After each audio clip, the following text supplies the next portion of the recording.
Nous allons commencer. Nous n'avons pas beaucoup de temps aujourd'hui, donc nous allons commencer cette session. Soyez les bienvenus à toutes et à tous.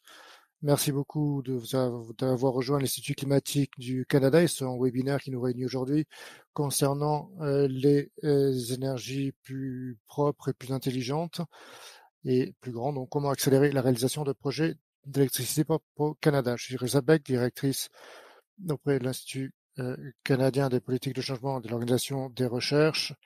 Nous produisons des recherches récurrentes concernant les politiques de changement climatique au Canada.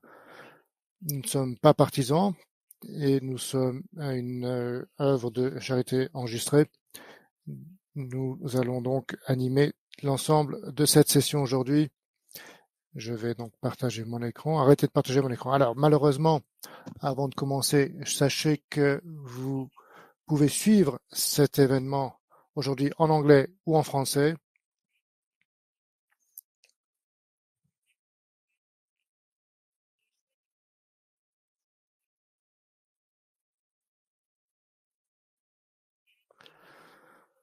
Comme nous ouvrons cet événement aujourd'hui, je voudrais prendre un petit moment pour respecter et reconnaître que je vis et travaille et j'élève ma famille sur le territoire traditionnel non cédé des nations algonquines. Je voudrais vous encourager, vous présents ici aujourd'hui, à reconnaître également le territoire depuis lequel vous nous écoutez. Notre discussion aujourd'hui portera sur les territoires et les décisions qui sont prises sur quant à l'utilisation de ces territoires. Et nous voulons pleinement respecter les gardiens de ces territoires et nous reconnaissons les relations qu'ils ont avec leur territoire. Et nous sommes ici pour en apprendre davantage et pour justement développer ces discussions. Je suis ravi de pouvoir vous présenter notre groupe d'intervenants qui nous rejoignent donc à ce webinaire. Alors, pas tout de suite, mais dans quelques instants. J'attends un collègue de l'Institut du Canadien, l'Institut climatique du Canada. C'est mes collègues et représentants des différents projets ainsi que représentants des Premières Nations internationales. Luis Como est directeur pour les questions climatiques et énergétiques du Nouveau-Brunswick.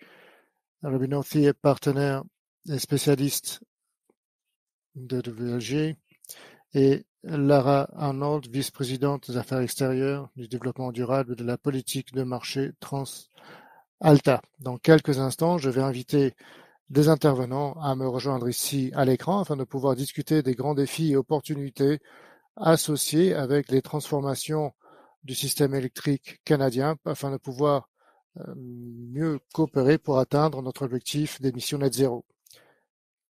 Nous avons un réseau électrique qui cherche à limiter les émissions dans les foyers, mais également pouvoir être compétitif sur l'économie du marché faible en carbone. Donc, ce que nous voulons faire au cours de cette session aujourd'hui, c'est vraiment de proposer quelques solutions et aborder et discuter sur des solutions pratiques concernant les barrières sociales et politiques afin de permettre l'avancée du Canada sur l'ensemble du réseau électrique grâce à l'établissement de politiques gouvernementales ou de prérogatives et de propositions qui peuvent permettre d'améliorer notre système et notre gestion du réseau électrique. Donc, nous avons un groupe d'intervenants aujourd'hui qui vont donc nous partager, nous faire part de leur expertise et bien sûr, nous serons particulièrement intéressés à ce que vous preniez la parole, à ce que vous puissiez intervenir depuis chez vous. Il s'agit vraiment là d'une session interactive. Nous vous invitons à vous engager pleinement également par le biais de la boîte de dialogue de clavardage donc de Zoom. Vous pouvez utiliser donc au bas de votre écran de Zoom, vous avez le petit symbole donc de clavardage. N'hésitez pas également à vous renommer sur Zoom, à inclure le nom de votre organisation également, juste pour voir un petit peu plus de contexte lorsque vous prendrez la parole. Bien sûr, nous allons consacrer un peu de temps aux questions-réponses lors de la dernière moitié de notre webinaire. N'hésitez pas donc à nous partager vos commentaires et questions éventuelles donc dans la boîte de clavardage. Nous vous encourageons vraiment à justement entamer des échanges. Donc vous pouvez peut-être pratiquer en attendant juste une phrase que je voudrais partager aujourd'hui concernant bien vos attentes de ce webinaire aujourd'hui. Donc notre agenda du jour, avant de commencer, j'inviterai ma collègue Christiane à nous joindre ici à l'écran. Christiane a élaboré une brève revue de l'Institut climatique pour 2020 concernant le rapport de l'Institut pour des objectifs d'émissions nettes zéro et pour transformer l'infrastructure électrique du Canada afin de pouvoir être beaucoup plus compétitif, concurrentiel. Donc nous allons encourager les discussions avant que les intervenants n'apparaissent. Eh bien, nous pourrons certainement répondre à les questions cruciales. Alors, Christiane, je vous laisse donc désormais la parole. Je vous en prie. Merci beaucoup, Marissa. Bonjour à toutes et à tous. Je suis Christiane Curtin.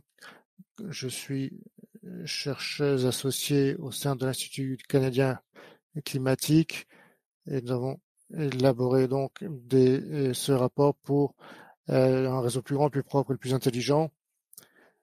Notre rapport se concentre sur les changements technologiques requis au sein du système électrique canadien afin de pouvoir atteindre donc des objectifs d'émissions net zéro en carbone. Donc, nous devons transformer les systèmes électriques puisque de nombreuses recherches et d'études ont montré que l'électrification doit prendre différents chemins pour garantir ces objectifs d'émissions net zéro. Nos systèmes électriques, nous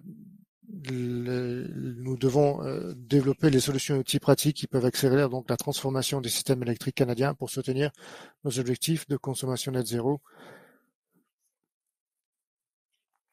Et les changements incluent tout d'abord avoir des réseaux plus grands, ce qui signifie donc faire croître l'approvisionnement d'électricité avec une demande, avec un réseau d'électrification beaucoup plus étendu. En deuxième lieu, avoir des énergies plus propres, donc en développant de nouvelles sources d'énergie propre telles que l'énergie solaire et l'énergie éolienne, et en développant d'autant plus l'énergie hydroélectrique déjà existante, et afin de limiter ou de réduire complètement l'utilisation d'énergie fossile. Et nous voulons également donc devenir plus intelligents, plus flexibles, trouver un équilibre entre la variabilité, l'offre et la demande, donc principalement en utilisant des énergies renouvelables et propres telles que l'énergie éolienne et solaire. Aujourd'hui, nous transformons le secteur électrique pour s'aligner aux objectifs d'émissions net zéro qui sont complètement atteignables. Aujourd'hui, nous avons besoin de faire en sorte que ce système soit plus grand, plus propre, plus intelligent, plus vite et permettant donc de développer nos réseaux à plus grande échelle. Nous reconnaissons qu'il y a des technologies de développement qui doivent jouer un rôle dans la transformation, mais également les technologies déjà existantes et essentielles. Donc, dans l'ensemble, dans notre rapport, nos barrières les plus larges, les plus grandes ne sont pas techniques, mais bien sociales et institutionnelles. Par exemple, des barrières dans la promotion de nouveaux processus ou des projets d'énergie propre, les structures régulatoires et normatives, ainsi que les différents processus et l'acceptation de nouveaux projets d'énergie renouvelable. Donc, ce sont ces thèmes-là qui nous réunissent aujourd'hui afin de pouvoir nous concentrer sur les barrières non techniques nous permettant d'accélérer les actions et les processus de transformation plus rapidement. Donc, je rends le micro à Marissa désormais pour pouvoir poursuivre nos discussions avec les panélistes. Merci beaucoup, Christiana, pour tous ces éléments. Oui, alors en fait, avant de laisser la parole à nos intervenants, je vois qu'il y a pas très peu, voire quasiment pas d'échanges sur notre boîte de clavardage Zoom. Donc n'hésitez pas à poser vos questions aux commentaires pour entamer cette interaction, cette interactivité. Tout d'abord, donc, que pensez-vous, d'après vous, quelles sont les barrières les plus critiques qui doivent être abordées afin de pouvoir garantir, comme Christiane vient de le dire, pouvoir garantir donc des réseaux beaucoup plus grands, plus propres et plus intelligents et plus vite. Donc, je demande maintenant à nos intervenants d'allumer leur caméra et de nous rejoindre ici virtuellement pour pouvoir répondre aux questions. Ravi de vous retrouver. Donc, ma première question provient de Rodney. Rodney, vous avez travaillé avec l'Institut canadien climatique, l'Institut climatique du Canada, et concernant les projets d'électricité propre au Canada, pouvez-vous nous parler un petit peu de deux cadres organisationnels et comment sont-ils apparus? Quels sont leurs éléments les plus probants et importants? Très bien, je vais essayer donc très brièvement. Enfin, cela revient à la question que vous posez concernant les barrières. Les barrières que nous avons très bien identifiées depuis de nombreuses années concernent les énergies propres et les processus d'exploration et de développement.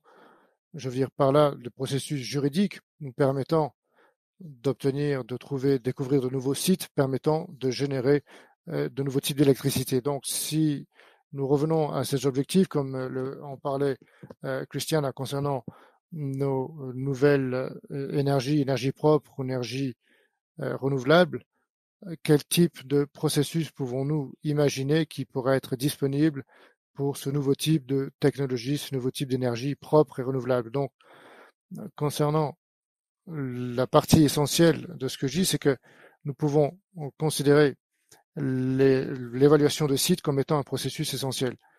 Des projets typiques concernant les processus 1, les premières pistes qui existent lorsque je propose cela, il y a une deuxième piste à observer et qui peut s'appliquer spécifiquement aux vertus et aux bénéfices et avantages de certains types de technologies en particulier. Donc, le rôle que j'essaie de présenter ici, la question c'est quels sont les processus de découverte de sites et en utilisant l'idée de ces processus, en nous concentrant, je pense, sur la tentative d'identification de ce qui permet d'identifier une technologie comme étant tout à fait appropriée pour un site spécifique. Donc, je pense que les technologies sont bien sûr essentielles.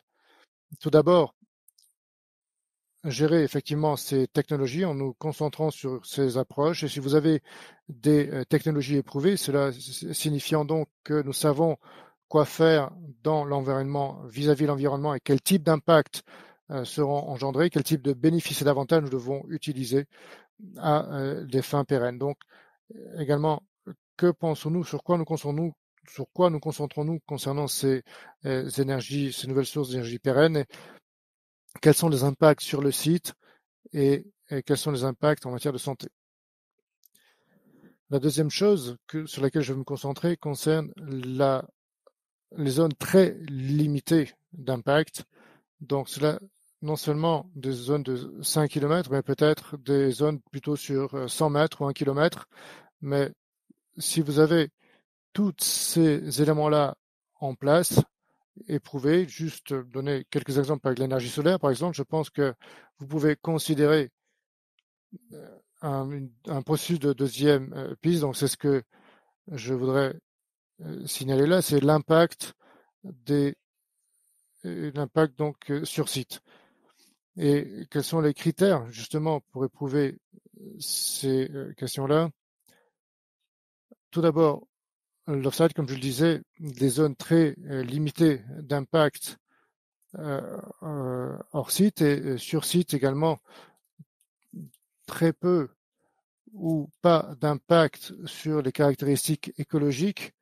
Disons que les espèces, par exemple, protégées peuvent être un exemple. En troisième lieu, je pense que c'est une autre partie également de mon expérience depuis de nombreuses décennies, des impacts et processus sur site qui vont être soutenus par les gouvernements locaux. Ce que je veux souligner là, c'est que les gouvernements locaux incluent également les gouvernements autochtones. Donc, si nous avons les processus en nous concentrant sur la technologie, sur les différents critères, puis nous avons les différents processus gérés par les différents critères qui doivent être clairement établis et de manière très démocratique, eh bien, tout le monde devrait pouvoir comprendre qu'ils ont un intérêt sur site et qu'ils ont un site qui correspond vraiment à toutes ces prérogatives. Cela nous permet de si vous résumez tout cela, bien vous pouvez avoir un processus pleinement approuvé pour le bon développement de ces projets. Merci beaucoup. Alors, très bien expliqué. L'ensemble des processus et des technologies éprouvées qui peuvent être mises en œuvre justement pour lister cet ensemble de critères qui permettent de développer ces processus et mettre en œuvre ces projets pour la production de nouvelles électricités. Merci beaucoup pour ces éléments. Nous nous retournons vers Jessie maintenant qui va nous parler un petit peu de la gouvernance autochtone et de la participation des autochtones. Nous avons une question pour vous concernant le consentement autochtone qui est particulièrement crucial pour les différentes étapes qui peuvent être mises en œuvre pour le succès des projets d'énergie propre au Canada. Donc pour vous, qu'est-ce que cela signifie, ce consentement, ce plein consentement vis-à-vis de ces projets d'énergie propre? Alors, merci de m'avoir invité, ravi d'être ici.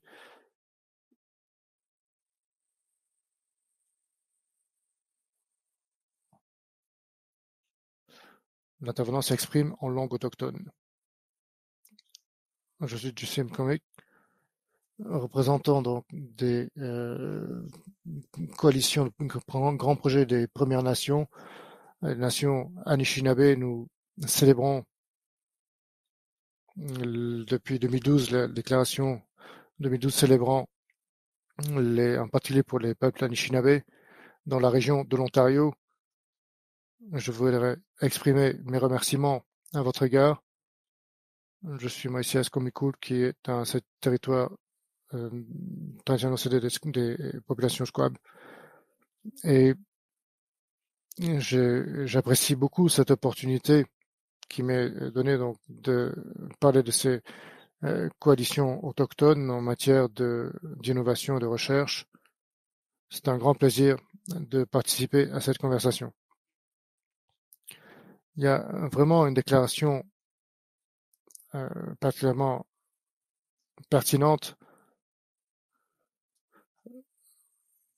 Il nous a rejoint à Vancouver l'année dernière. Il disait que le chemin pour les émissions net zéro, si nous regardons la cartographie du pays, eh bien on voit que nous avons peut-être des réseaux d'électricité, des projets d'électricité plus grands, plus propres et plus intelligents. Mais comment nous incluons les populations autochtones dans ces projets et dans l'aspect également des projets d'électricité plus propres. Concernant l'équité, comme vous le savez certainement, les questions des droits autochtones, bien sûr, sont compris dans la mise en œuvre croissante de la Déclaration des Nations Unies vis-à-vis des populations autochtones. C'est un concept juridique qui développe énormément d'applications ici au Canada, mais c'est également un concept très puissant en termes de collaboration, coopération et d'habilité afin de nous assurer de garantir l'électrification, les systèmes d'électrification vis-à-vis de tous les Canadiens. Donc, pour les populations autochtones, il y a là l'importance de considérer la pertinence de ces projets et de trouver les valeurs de partage également des territoires. Et ce consentement, dans ce cadre-là, permet une certaine certitude vis-à-vis des investisseurs de ne pas augmenter les ressources que nous avons, mais plutôt les développer pour 2025-2030. Et concernant les coalitions des différents projets, depuis le début, nous avons une volonté de participation équitable avec les populations autochtones, en incluant ces populations dans les projets, dans les différentes feuilles de route, afin de garantir que ces projets-là aient un véritable impact positif sur les populations autochtones en termes de vue environnementale, sociale, culturelle, spirituelle et sur les questions des droits. Et lorsqu'on peut réaliser tout cela, eh bien, les Premières Nations peuvent bénéficier de ces projets. On a la certitude que là, on apporte vraiment un véritable projet de développement et participe pleinement au projet de vérité et de réconciliation. Je vous rends la parole. Merci beaucoup, Jessie. Oui, alors vous avez souligné vraiment le contenu.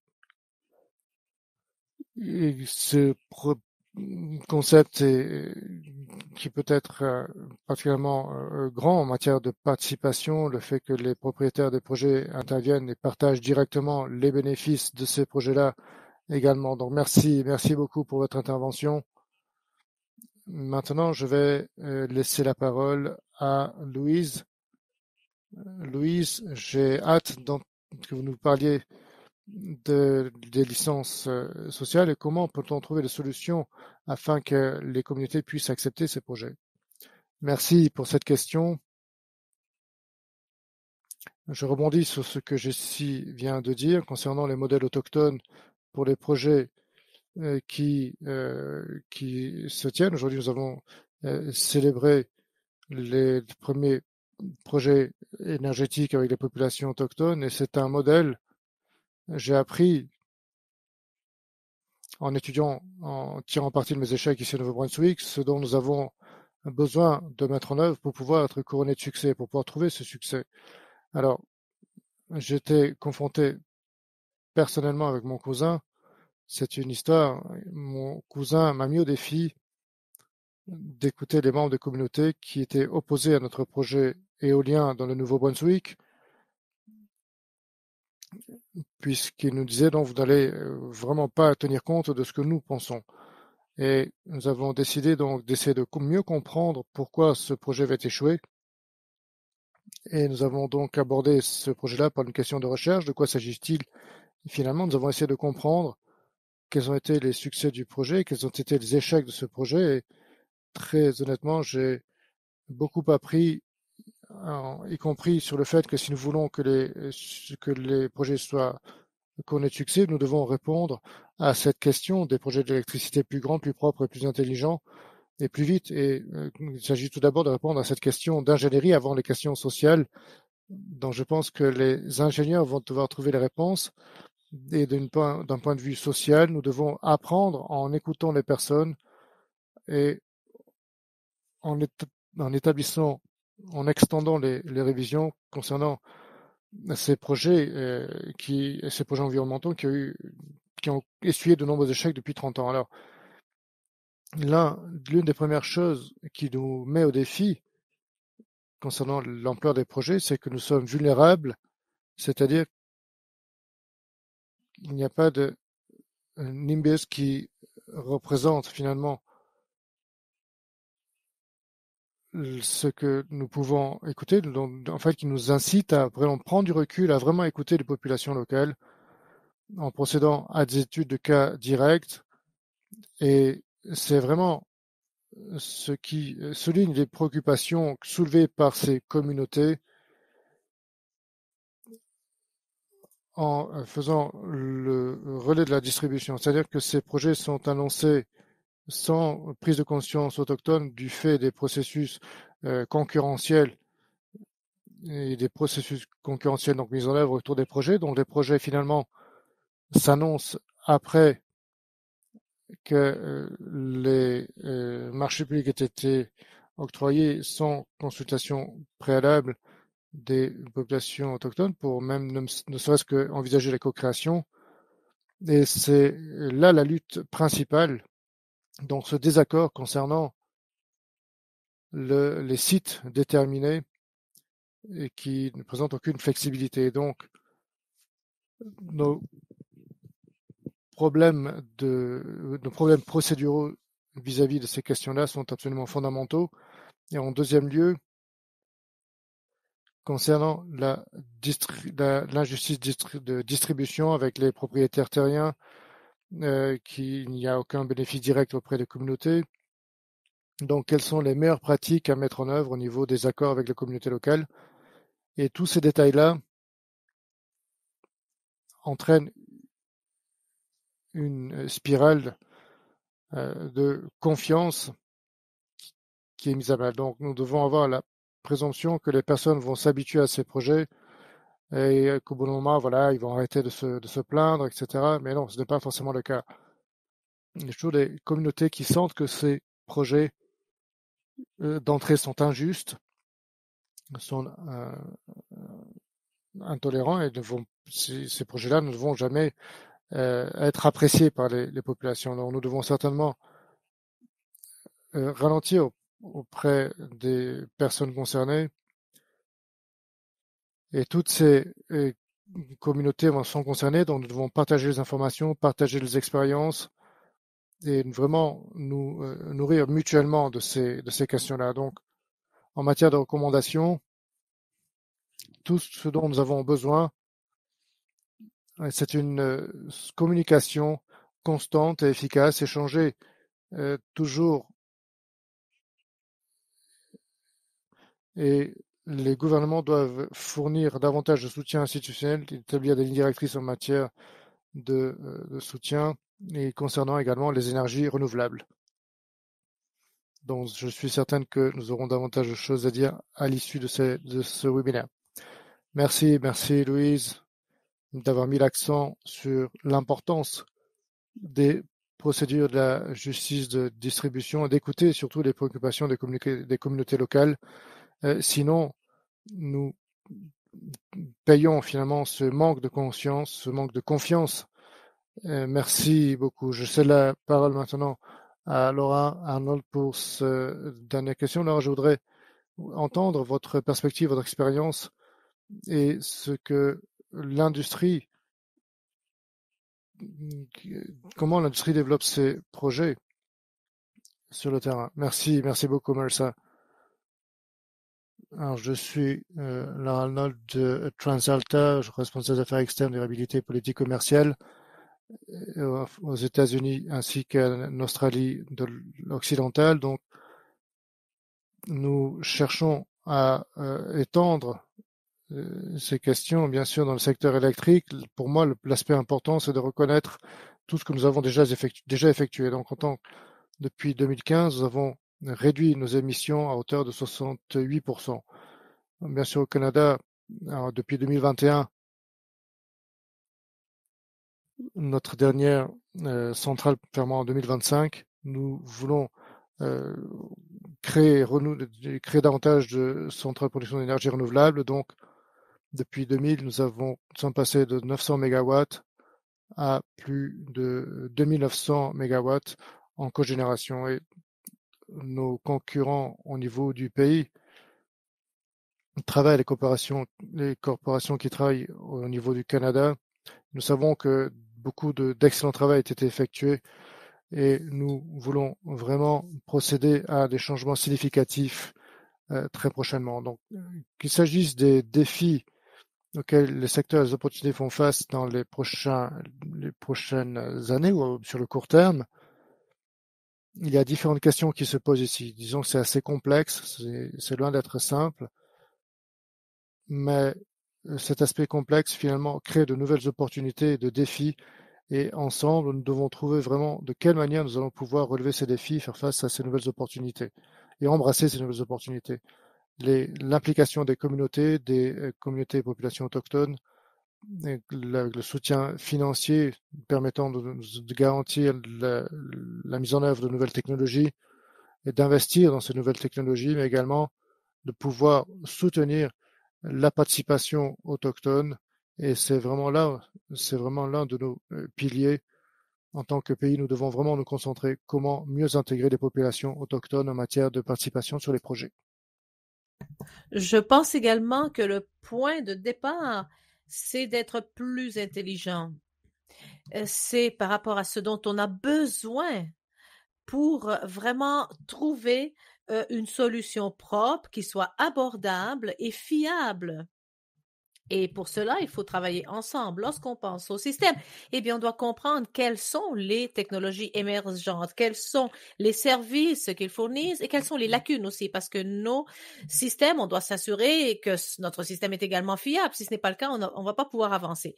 Et vous devez aussi avoir une meilleure compréhension par rapport aux lacunes qui commencent déjà à émerger en ce qui concerne notamment la fiabilité des systèmes à travers le pays et quelles sont les technologies qui sont nécessaires et comment est-ce qu'on peut soutenir ces initiatives de manière financière?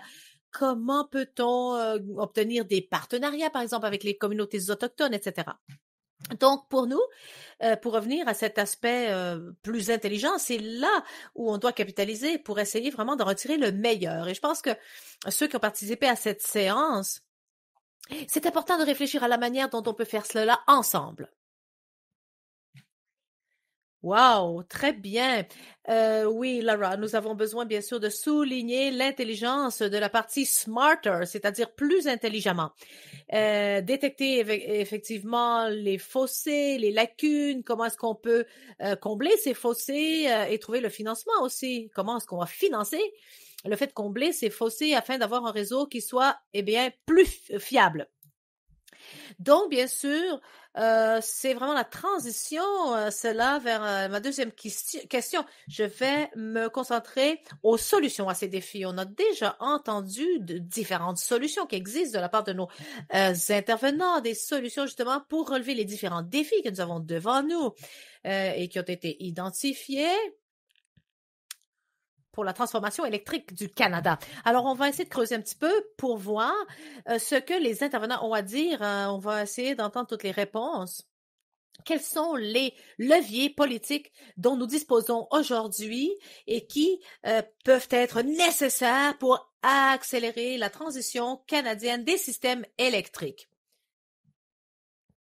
Que peut-on faire au niveau politique notamment? Et on va commencer avec Jessie. Oui. Je pense qu'il y a déjà un bon travail qui a été effectué, mais il y a encore, bien sûr, beaucoup de travail qui peut être encore effectué.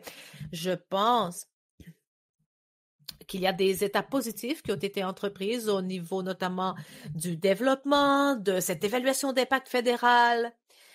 Il y a aussi des mesures qui ont été mises en œuvre et qui pourraient éventuellement accroître ce développement entre la province territoriale et les gouvernements des peuples autochtones. Il y a aussi une volonté politique et il y a aussi cette base de connaissances. On voit beaucoup de leadership aussi à ce niveau-là. Pas nécessairement au niveau du gouvernement. Le gouvernement, bien sûr, avance, mais ce travail transformationnel a lieu principalement au niveau du secteur de l'énergie lui-même, du secteur électrique. Donc, nous plaidoyons vers ces projets, cette coalition avec les Premières Nations. Alors, l'un de mes copanélistes qui a beaucoup de talent, Monsieur North, a fait partie d'un panel d'experts qui a été mis sur pied par McKenna lorsqu'il était ministre. Catherine McKenna lorsqu'elle était ministre de l'Environnement. Et donc, j'ai eu le plaisir de travailler avec Catherine. Et s'il y a d'autres juridictions telles que, par exemple, les groupes provinciaux, fédéraux, les peuples autochtones aussi, ont chacun leurs propres moyens d'évaluation. Et donc, c'est important de reconnaître que le Canada est encore dans son adolescence en ce qui concerne la reconnaissance du pouvoir des juridictions autochtones. Et donc, nous pensons que les voix des Autochtones sont très importantes. Il ne s'agit pas seulement de parties prenantes, mais de participantes dans le processus réglementaire. Si vous faites partie de l'équipe qui travaille sur un projet pour évaluer ses bénéfices, quelles seront les mesures, cela va créer eh bien, des sources de conflit, c'est indéniable. Des sources de conflit, de confiance, pardon, et non pas de conflit. Malheureusement. Voilà, prochain intervenant. Je pense que ce dont nous avons besoin, eh bien, c'est une agence neutre qui pourrait être une source d'information afin que les communautés qui sont concernées par ces projets, par ces technologies, puissent justement consulter. Et ce que nous avons aujourd'hui, nous avons deux options. Nous avons une information qui nous vient des développeurs. C'est une information qui n'est pas toujours, ne fait pas toujours l'objet de confiance par les groupes. Nous n'avons pas nécessairement, par exemple, tous les faits neutres en ce qui concerne, par exemple, les questions liées à l'eau, le déversement de pétrole, par exemple, etc., ou les fuites de pétrole. tous ces sujets sont soulevés. Une communauté peut dire ce qui nous a été proposé est relatif par rapport à cette bonne pratique. Et donc, nous sommes rendus compte que c'est important de trouver quelque chose qui est acceptable. Nous sommes en train de créer maintenant des orientations à ce niveau-là. Deuxième chose, je pense que c'est important aussi que les dollars issus du gouvernement fédéral, soient complètement corrélés aux bonnes pratiques, ainsi qu'à la performance. Nous pensons que ces fonds issus du gouvernement fédéral doivent vraiment être évalués en fonction de la performance. Merci.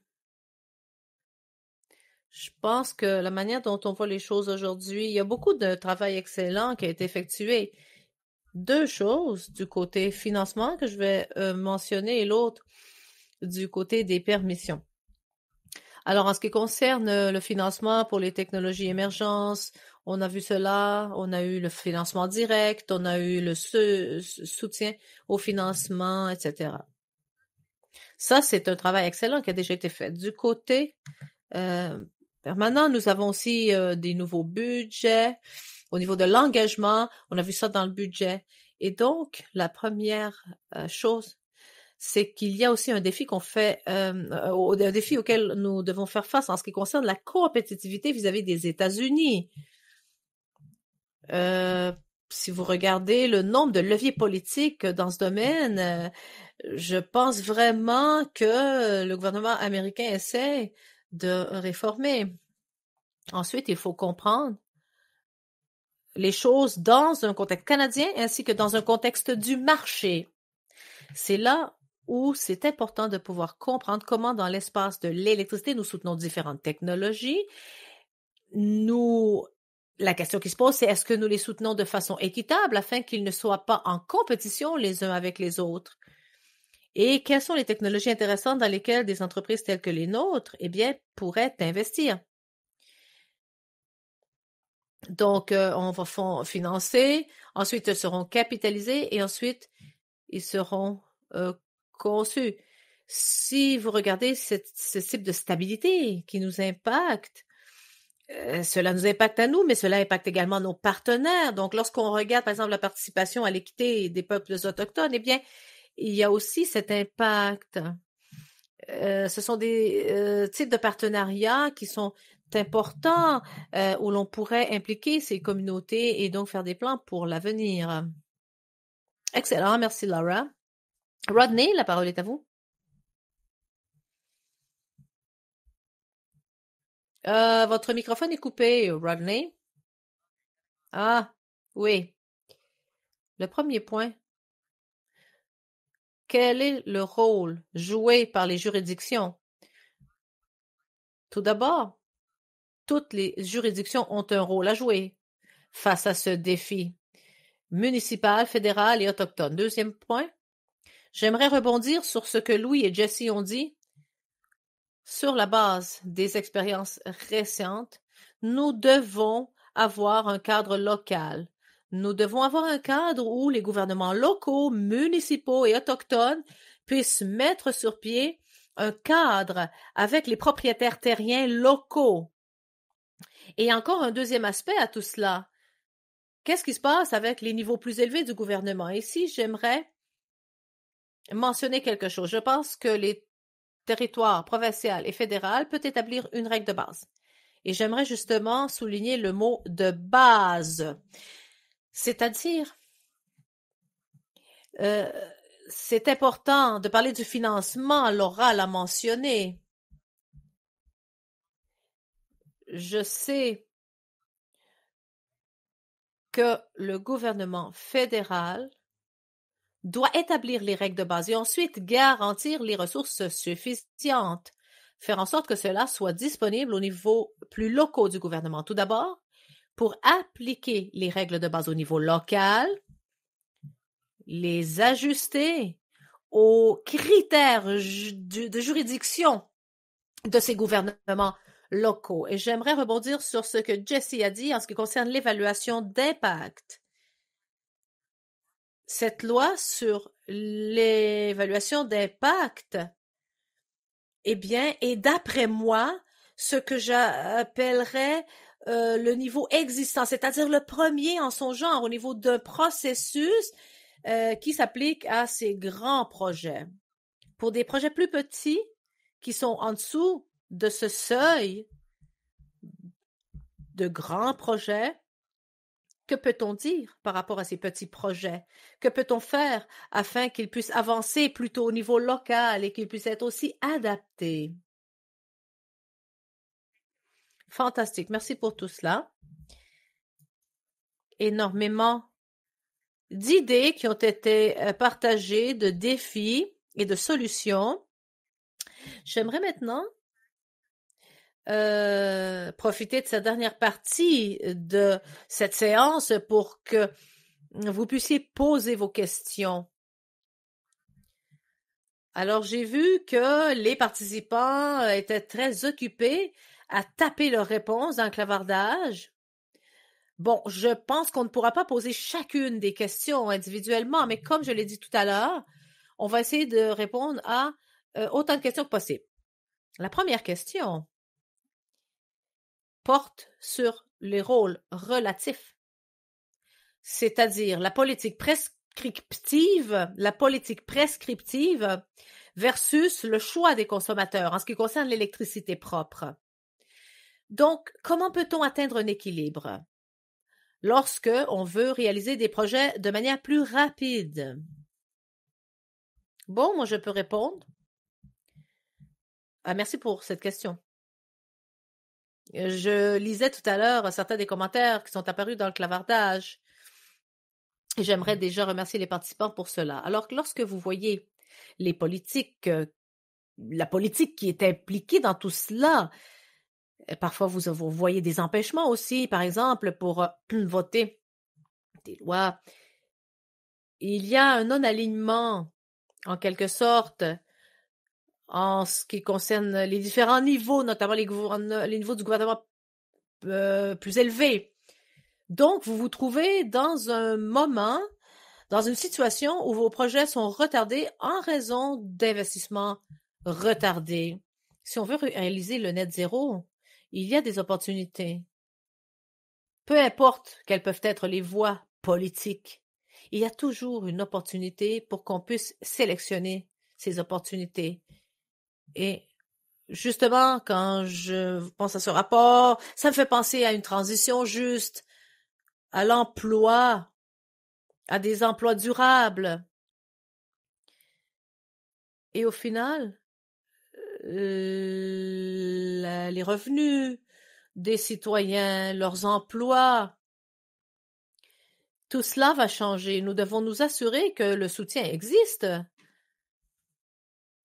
Donc, ce programme est ici et ça va m'aider, donc je vais avancer. Je pense qu'il y a beaucoup d'opportunités pour qu'on puisse faire les bons choix. Merci, Jessie. Y a-t-il d'autres panélistes qui désirent répondre? Louise?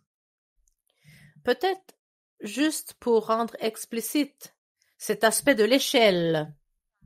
Je pense que beaucoup de projets, particulièrement dans le domaine de l'hydrogène, je pense que on parle ici de projets à l'échelle industrielle. Il faut arrêter de penser qu'il s'agit d'une toute petite turbine sympa. Il y a des projets énormes.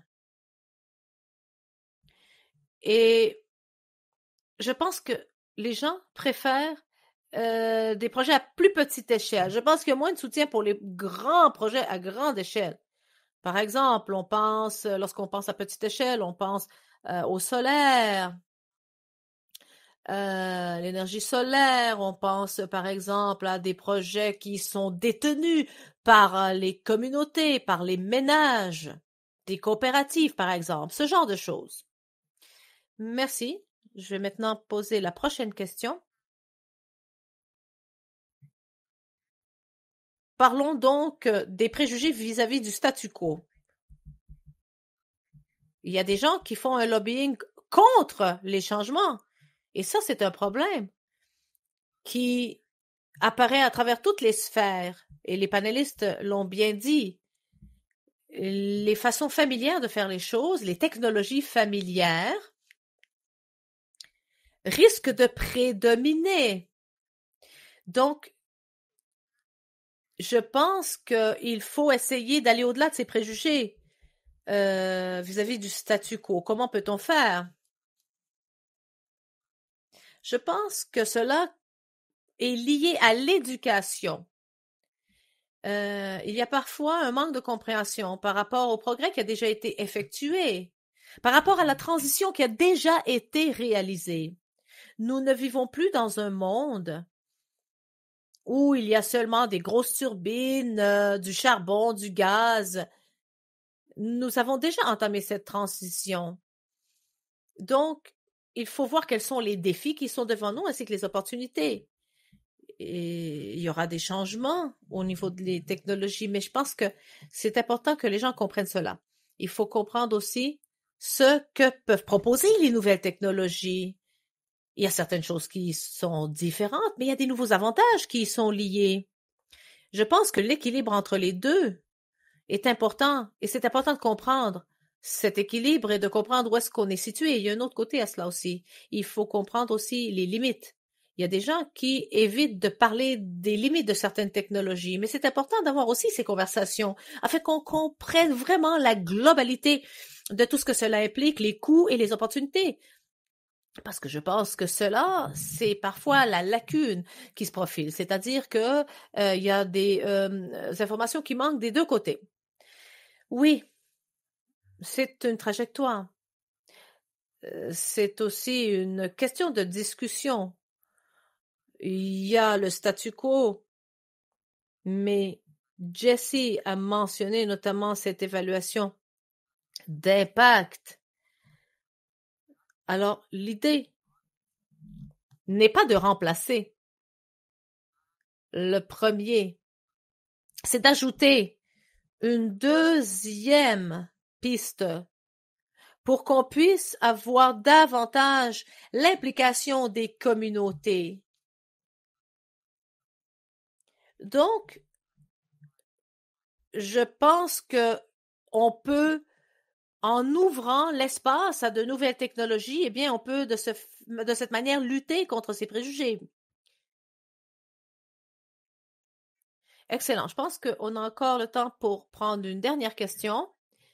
Une autre thématique récurrente, c'est comment est-ce qu'on peut créer les bons incitatifs pour ces différents types de technologies. L'énergie de l'océan, l'énergie nucléaire, l'hydrogène, la géothermie, etc., pour n'en mentionner que quelques-uns. Donc, est-ce que cela fait sens? Parce que c'est un rôle que ces technologies peuvent jouer dans cette transformation. Oui, je vais essayer de répondre à cette question. Je pense que cela fait suite à la question précédente. Nous avons examiné les différents types de technologies et le déploiement des technologies. Nous avons envisagé le changement. Et le changement est nécessaire pour créer un contexte où les gens seront prêts justement pour ce changement. Il y a beaucoup de travail qui est fait aux États-Unis, dans le solaire, des programmes qui sont déployés. Il y a beaucoup d'investissements. Vous voyez des changements par rapport à tout ce qui a été déployé. Et parfois, ça fait à un rythme rapide. Et donc, c'est important, lorsqu'on établit et qu'on planifie ces étapes, c'est important également de planifier le contexte social.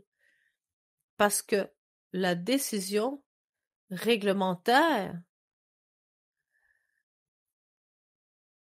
finalement, je pense que il faut tenir compte de ce en quoi les gens vont croire, ce en quoi ils auront confiance et construire là-dessus. Les investissements qui sont effectués avec la participation des Premières Nations, par exemple, eh bien, ont des avantages. L'un des plus gros défis, c'est l'accès à un capital qui soit abordable. Comment pouvez-vous trouver les fonds si vous ne les avez pas sur votre propre bilan? Et comment pouvez-vous assurer un flux de revenus à long terme? C'est important aussi de mettre à jour le mandat ou la mission de la Banque du Canada, de la Banque d'infrastructure du Canada pour pouvoir permettre de fournir ce soutien aux Premières Nations. Et donc, c'est important que ces fonds, que ce capital soit garanti pour pouvoir financer ces projets qui sont nécessaires pour la transition. Est-ce que je peux ajouter quelque chose? Encore une fois, je pense qu'on peut gérer la technologie, il y a de la place pour cela, mais je veux parler du cadre. Les règles sont édictées par les niveaux supérieurs. Moi, la manière dont je vois que cela pourrait fonctionner, c'est que peut-être il y a les niveaux supérieurs qui pourraient, par exemple, identifier 5 technologies disponibles. Et qu'est-ce qui se passe si au niveau communautaire, eh bien, la communauté dit, nous ne sommes pas intéressés par toutes ces 5, on est seulement intéressés par 2 de ces technologies.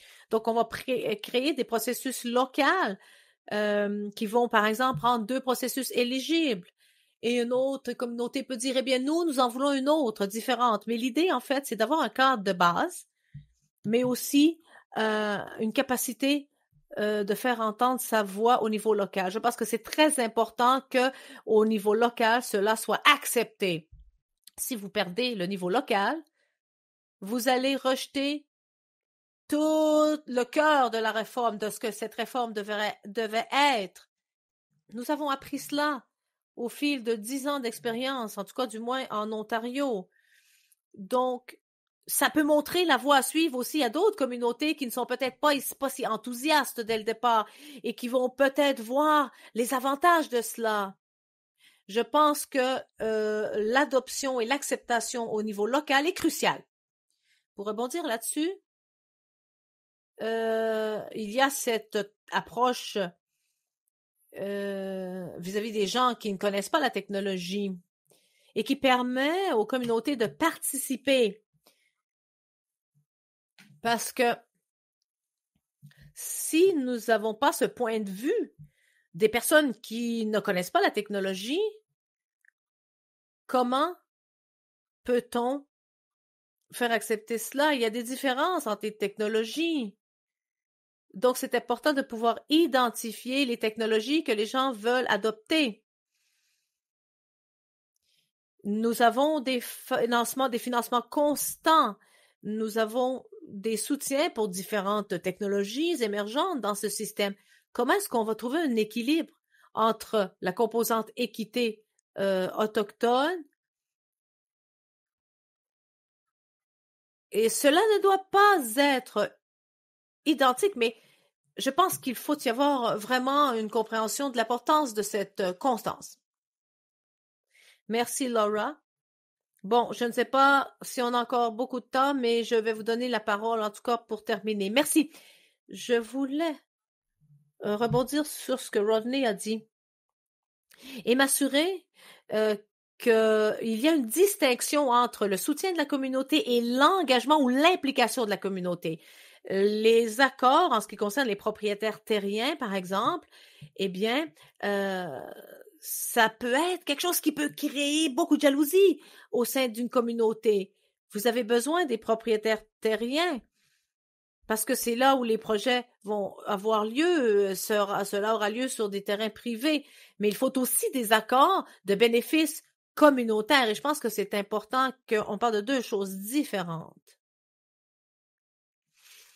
Merci et merci d'avoir clarifié cela. Bon, on a presque terminé.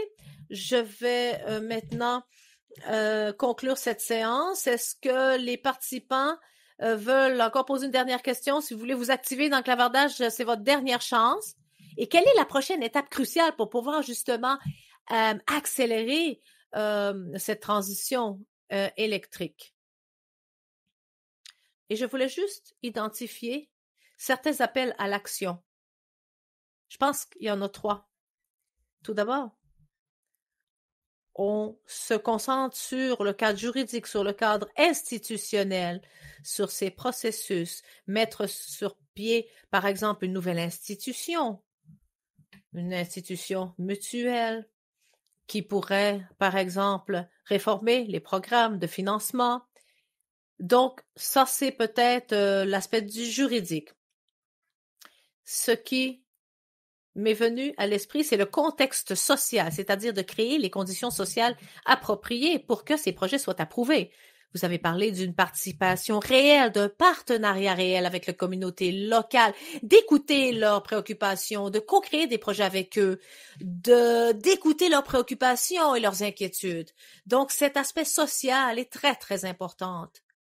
Ensuite, on a entendu nos panélistes faire une différence entre l'autonomisation des peuples autochtones, la participation des populations autochtones à ces projets, mais aussi vraiment de prendre cette responsabilisation d'être propriétaire, de s'approprier ces projets, d'où le besoin de créer des partenariats.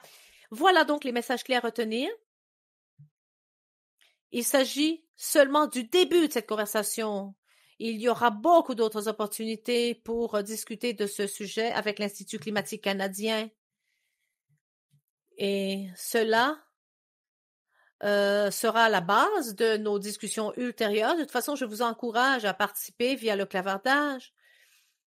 Et Rodney a aussi mentionné plusieurs fois site. Et il y a cette équipe de croissance propre qui travaille aussi. On va continuer la recherche, on va essayer d'accélérer le développement de projets plus propres. Donc voilà, restez à l'écoute pour tout cela. Il y a un excellent travail aussi qui est effectué au Canada, de construire par exemple des infrastructures plus rapidement. Donc, encore une fois, vous pouvez vous impliquer dans ces sujets. Je suis persuadée que cette discussion d'aujourd'hui va contribuer à ces projets futurs et que cela va nous permettre de réaliser nos objectifs net zéro. En conclusion, j'aimerais remercier tous nos intervenants pour avoir partagé de manière aussi généreuse leurs connaissances. Merci d'avoir passé ces moments avec nous. Merci aussi aux participants d'avoir pris du temps dans leur journée pour participer à cela. J'aimerais remercier aussi, bien sûr, les organisateurs de Globe Series pour l'organisation de cette séance aujourd'hui. Merci à tous. Ça a été un réel plaisir et on espère de vous revoir très bientôt.